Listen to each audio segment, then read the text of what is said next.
اعوذ باللہ من الشیطان الرجیم بسم اللہ الرحمن الرحیم۔ ڈیئر اسٹوڈنٹس، السلام علیکم۔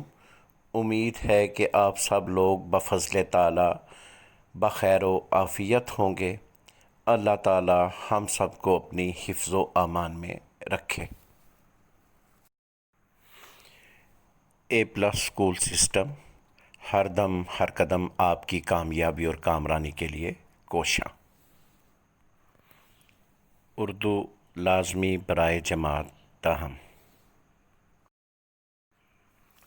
ڈیئر اسٹوڈنٹس، اس سے قبل آپ نے حمد باری تعالیٰ کے اشعار کی تشریح یاد کر لی ہوگی۔ امید ہے کہ آپ نے اس کو اچھے طریقے سے بار بار سنا ہوگا۔ تو اب ہم حصہ نثر پڑھیں گے۔ مرزا محمد سعید، سبق نمبر 1، مصنف شاہد احمد دہلوی۔ تو ڈیئر اسٹوڈنٹس، اب ہم شاہد احمد دہلوی کے حالات زندگی کا مطالعہ کریں گے۔ تو شاہد احمد دہلوی 1906 میں دہلی میں پیدا ہوئے اور 1967 میں انہوں نے وفات پائی۔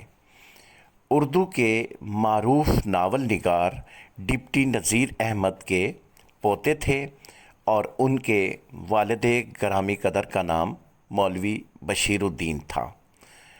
آپ نے ایف سی کالج سے ایف ایس سی کی، مگر علالت کے باعث میڈیکل کی تعلیم جاری نہ رکھ سکے اور اس کے بعد انہوں نے دلی کالج سے بی اے آنرس کیا اور ان کی جو مشہور تصانیف ہیں ان میں گنجینہ گوہر، بزم خوش نفساں، یہ دونوں تصانیف ان کی خاکہ نگاری کے اعتبار سے جانی مانی جاتی ہیں۔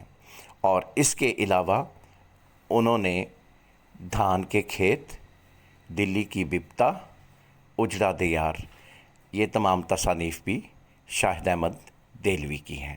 اور شاہد احمد دہلوی اردو ادب کے ایک معروف نثر نگار ہیں۔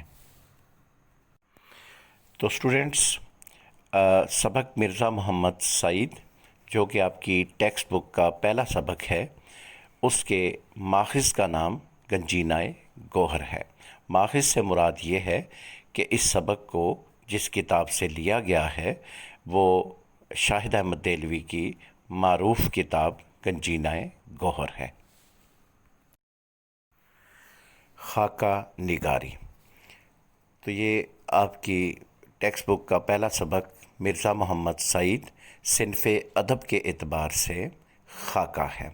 اور خاکہ کی تعریف اس طرح سے ہے کہ کسی شخص کی زندگی کے کچھ پہلوؤں کو اس طرح نمایاں کرنا کہ اس کا تعارف بھی ہو جائے مگر وہ اس کی سوانح نہ ہو۔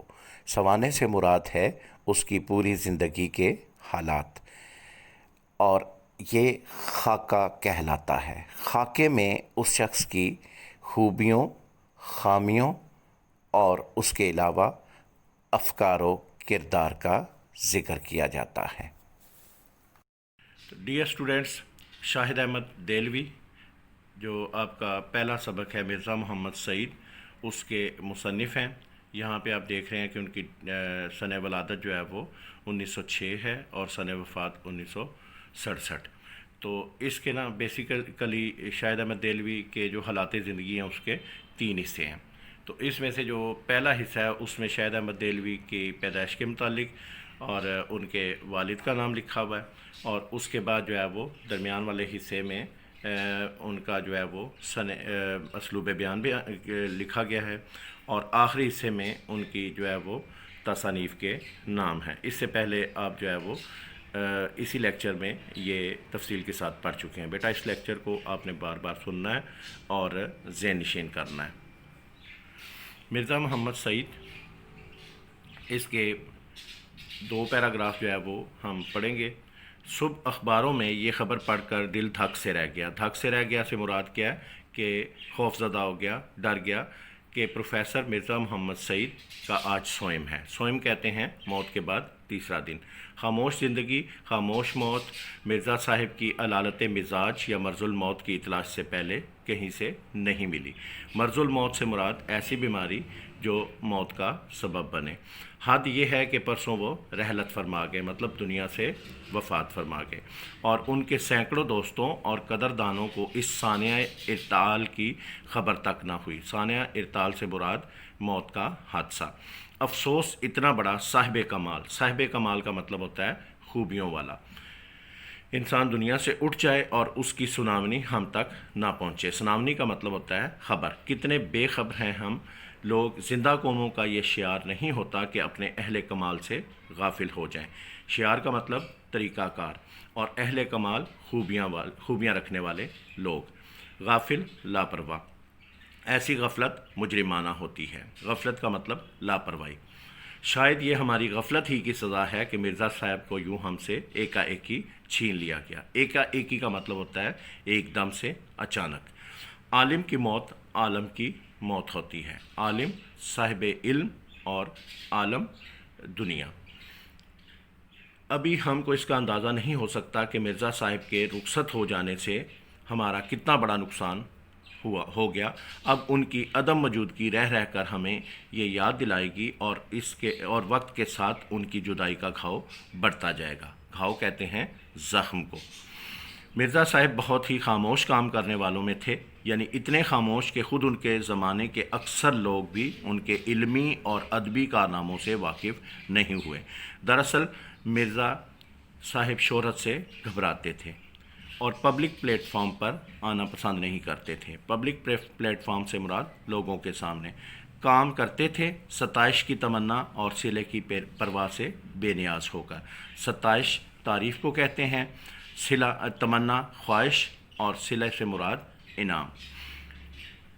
کام کرتے تھے اپنی تسکین کے لیے. کام کرتے تھے اس لیے کہ انہیں کام کرنا ہوتا تھا.